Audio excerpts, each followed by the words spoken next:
Good morning students. आज मैं आपको साइंस का 12 चैप्टर फसल उत्पादन एवं प्रबंधन एक्सप्लेन कर रही हूँ। हम सभी को जीवित रहने के लिए भोजन की आवश्यकता होती है। भोजन हमारी सबसे अधिक महत्वपूर्ण तथा मूलभूत आवश्यकता है। इस आवश्यकता की पूर्ति हमें पौधों से भोजन के रूप में प्राप्त करते हैं। हमारे भोजन की अधिकांश चीजें जैसे अनाज, दालें, अंडे तथा मांस हमें पशुओं से मिलते हैं जो अपने भोजन के लिए पौधों पर आश्रित हैं। आश्रित मतलब निर्भर हैं।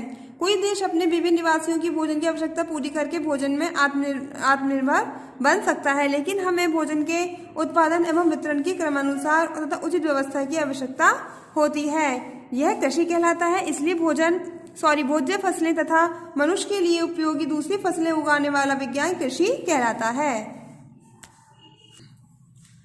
कृषि में सुधार। औद्योगिकरण तथा तकनीकी विकास ने मनुष्य ने आधुनिक विज्ञान विधियां अपनाकर तकनीकी में सुधार करके भोज्य उत्पादन प्रारंभ किया। ये विधियां जनसंख्या बढ़ने से समय के साथ साथ भोजन की आवश्यकता बढ़ने से लगातार बढ़ने लगी। कृषि की वह शाखा जैसे सब्जियां, फूल, फल तथा सजावटी पौधे उगाने के बारे में जाना जाता है, उसे उद्यान विधा कहते हैं। कृषि क्रियाएं। किसी स्थान पर एक ही तरह के बहुत से पौधों को उगाना फसल कहलाता है। किसी फसल को अच्छी तरह से एक ऋतु में तापमान, आर्द्रता, वर्षा के आधार पर उगाया जा सकता है। ऋतुओं के आधार पर फसलों को 3 भागों में वर्गीकृत किया जा सकता है। नंबर 1 रबी की फसल, नंबर 2 खरीफ की फसल। रबी की फसल हमारे प्रदेश की जलवायु मानसूनी है। यहाँ समय समय पर वर्षा, गर्मी एवं सर्दी पड़ती है। ठीक है, इसी कारण भारत की जलवायु को मानसूनी जलवायु कहा जाता है। रबी की फसलें शीत ऋतु में बोई जाती हैं।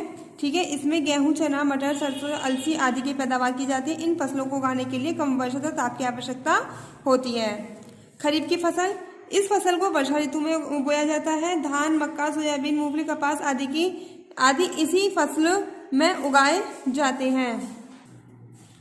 इन पौधों के लिए अत्यधिक वर्षा की आवश्यकता होती है। धान एक ऐसा पौधा है जिसके लिए जल की अधिक आवश्यकता होती है। इसके लिए पहाड़ों पर ढालूदार खेत बनाए जाते हैं, जिन्हें सीढ़ीनुमा खेती कहा जाता है। इन खेतों में पानी सरलता से धान की जड़ों में पहुंचता है। धान मतलब चावल की जो खेती की जाती है उसे हम धान कहते हैं। पानी की अधिकतर नम जलवायु इन फसलों के लिए प्राप्त होती है। मक्का तथा कपास भी इसी प्रकार के पौधे हैं। किसान खुरपी की सहायता से खेतों में धान की रोपाई करता है और इन पौधों को बीच में लगभग 10 सेंटीमीटर की दूरी रखी जाती है। वर्षा के मौसम में चावल की खेती सही ढंग से हो जाती है। जौ का भी खरीफ की फसल में उत्पादन किया जाता है। इसमें कार्बोहाइड्रेट की मात्रा प्रचुर मात्रा में यानी कि बहुत अधिक मात्रा में पाई जाती है। दालें प्रोटीन का मुख्य आधार है। दालों में प्रोटीन बहुत अधिक मात्रा में पाया जाता है। दूध और जानवरों के मांस में वसा प्रोटीन अधिक मात्रा में पाई जाती है। वसा तेल, सरसों, सूरजमुखी के बीज, मूंगफली आदि में पाई जाती है। सब्जी तथा फलों से खनिज तथा विटामिन प्राप्त होते हैं। संतुलित आहार के लिए ये सभी फसल उत्पाद हमारे भोजन में सम्मिलित होने चाहिए। ऐसी फसलें भारत में ही नहीं संपूर्ण विश्व के लिए महत्वपूर्ण है, जिसमें प्रोटीन एवं वसा प्राप्त होती है। बागानी फसलें। नई कृषि तकनीकों एवं मशीनों का इस्तेमाल करते हुए वाणिज्य आधार पर उपजाई जाने वाली उष्णकटिबंधीय फसलों की एकल कृषि है। भारत में मुख्यतः चाय, कहवा, रबड़ एवं मसालों की कृषि की जाती है। कृषि के सामान्य तौर तरीके। फसल उत्पादन के लिए खेत को फसली पौधों के उचित विकास के लिए तैयार करते हैं। अच्छी फसल का उत्पादन करने के लिए हमें फसल का चुनाव, अच्छी मृदा का चुनाव, मृदा में मिट्टी, अच्छी गुणवत्ता वाले बीज, फसलों की उचित तथा समयानुसार सिंचाई, खरपतवार तथा कीड़े मकोड़े सुरक्षा, समय समय पर अच्छी प्रकार की खाद का प्रबंध, खेती में काम आने वाले कल यंत्रों का आवश्यकता अनुसार प्रबंध करना होता है। फसलों के लिए उचित प्रकार सिंचाई के लिए जल का सही प्रबंध, पौधों को कार्बन डाइऑक्साइड, जल, सूर्य का प्रकाश, वायु तथा मृदा से पूर्ण तत्वों की आवश्यकता होती है। पौधों के लिए उपजाऊ भूमि, अच्छी खाद की आवश्यकता भी होती है। इससे हमारी फसल क्या होती है, बहुत अच्छी ही पैदा होती है। अच्छी फसल पैदा करने के लिए हमें क्या क्या करना चाहिए, देखिए। नंबर 1 मृदा पाटल या पटरा। ठीक है, इसमें क्या होता है, इसमें मिट्टी को एकदम बराबर करा जाता है। आपने देखा होगा कि मिट्टी के ढेर से बन जाते हैं, तो किसान क्या करता है, उसको तोड़ता है। ठीक है, तो वो क्रिया क्या कहलाती है, मृदा पाटल या पटरा कहलाती है। बराबर करना। खेतों की जुताई के बाद उसको बराबर किया जाता है, जिससे खेतों की मिट्टी एक समान दिखाई दे और बीज बोने में भी कोई असुविधा नहीं होती है। ठीक है, इस प्रकार मृदा बीज बोने के लिए तैयार हो जाती है। खेतों में बीज बोने का कार्य किसान हाथों या बीज भेदक की सहायता से करता था। बीज भेदक को हम सीड ड्रिल भी कहते हैं। नंबर 3, प्रतिरोपण या रोपण। कृषक अधिकतर फसल के बीज आगे आने वाली फसल के लिए रख लेते हैं और समय आने पर उन बीजों से पौध तैयार करते हैं। ठीक है, तैयार पौधों छोटी क्यारियों में निकालकर बड़े बड़े खेतों में लगाया जाता है और पौधों को रोपित करने के लिए उचित सावधानी रखी जाती है। पौधे ना तो बहुत अधिक दूर होने चाहिए और ना ही अधिक पास होने चाहिए। ठीक है, पौध लगाते समय उचित गहराई होनी चाहिए। इन पौधों में जल और प्रकाश सही ढंग से पहुंच जाना चाहिए। क्वेश्चन नंबर 4, निराई तथा सिंचाई करना। पौधे मृदा के बिना नहीं उग सकते क्योंकि मृदा एक ऐसा खनिज है जो फसल को पैदा करने में मुख्य स्थान रखता है। मृदा में मिट्टी के कण, पोषक तत्व, कार्बनिक पदार्थ, वायु तथा नमी होती है। ये सभी पौधों की वृद्धि के लिए आवश्यक होते हैं। कार्बनिक पदार्थ, सूक्ष्मजीव तथा अपघटित कार्बनिक पदार्थ पौधों को वृद्धि करने में सहायक होते हैं। सूक्ष्मजीव एक ऐसा अपघटक की भांति कार्य करता है और जटिल पदार्थों को सरल तत्वों जैसे कार्बन, नाइट्रोजन आदि में बदल देता है।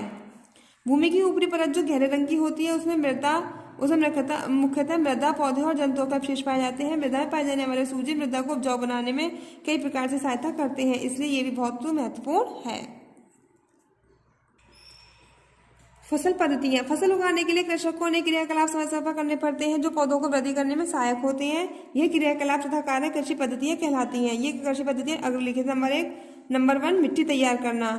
ठीक है, खेती करने के लिए पहले किसान क्या करेगा, मिट्टी को तैयार करता है। नंबर 2 बुआई करना। जब मिट्टी तैयार हो जाती है तो उसमें क्या करता है, वो जो बीज होते हैं उसको बो देता है। नंबर 3 खाद और उर्वरक देना। फिर उसके बाद क्या करता है, वो खाद और उर्वरक देता है जिससे फसल हमारी अच्छी पैदा हो सके। फिर नंबर 4 सिंचाई। ठीक है, फिर पौधों को क्या पानी दिया जाता है सिंचाई के द्वारा। ठीक है, पानी भी पौधों के लिए बहुत ही आवश्यक है। सिंचाई की आधुनिक विधि है नंबर 1 ड्रिप तंत्र। इस विधि में जल बूंद बूंद करके पौधों की जड़ों में गिरता है, इसे हम ड्रिप तंत्र कहते हैं। नंबर 2 छिड़काव तंत्र। इस विधि का प्रयोग किसान उन भागों में करता है जिन भागों में भूमि समतल नहीं होती, ऊंची नीची होती है, अर्थात पठारी भाग होते हैं, वहां पर जल पंप की सहायता से सिंचाई की जाती है, इसे छिड़काव विधि कहते हैं। नंबर 5 खरपतवार से सुरक्षा। खेत में अन्य अवांछित पौधों को खरपतवार कहते हैं। खरपतवार के लिए निराई करनी पड़ती है, रासायनिक क्रियाओं का भी उपयोग किया जाता है। ठीक है, जिसे खरपतवारनाशी कहते हैं। फसल को कोई नुकसान न पहुंचे इसके लिए खेतों में डीडीटी का छिड़काव किया जाता है। इसका प्रयोग करने से फसलों पर कीड़े मकोड़े नहीं लगते। छिड़काव करते समय मुंह पर कपड़ा लपेट देना चाहिए, इससे नाक तथा मुंह में जहरीली दवाएं ना पहुंचे। नंबर 6 कटाई और दावना। जब फसल तैयार हो जाती है, ठीक है, और अच्छी तरह पक जाती है तो कृषक क्या करता है, फसल को काट देता है। नंबर 7 भंडारण। जब किसान फसल को काट लेता है तो अनाज को ऐसे स्थान पर सुरक्षित रखता है जिससे अनाज को नमी, कीड़े मकोड़े अथवा घुन आदि से बचाया जा सके। जंतुओं से प्राप्त भोजन। कुछ जंतु ऐसे होते हैं जो मनुष्य का भोजन होते हैं, जिनको एक स्थान से दूसरे स्थान तक आयात निर्यात किया सकता है। समुद्रों के तट पर रहने वाले लोग मत्स्य व्यवसाय करते हैं, मत्स्य मछली का, क्योंकि यहाँ पर मछलियाँ अधिक पाई जाती हैं। ये लोग मछलियों को पकड़कर उनका मांस दूर दूर तक भेजते हैं और धन कमाकर अपनी आवश्यकताओं की पूर्ति करते हैं। इसके अतिरिक्त पालतू पशुओं को रखा जाता है, उनकी अच्छी प्रकार से देखभाल की जाती है, इसे पशुपालन कहते हैं। गाय, भैंस, बकरी, ऊँटनी आदि को पाला जाता है, इनका व्यवसाय किया जाता है। पशुपालन के लिए फार्म भी बनाए जाते हैं। इस चैप्टर को आप स्वयं रीड करेंगे। स्वयं रीड करने से आपको चैप्टर अच्छे समझ में आएगा। Thank you.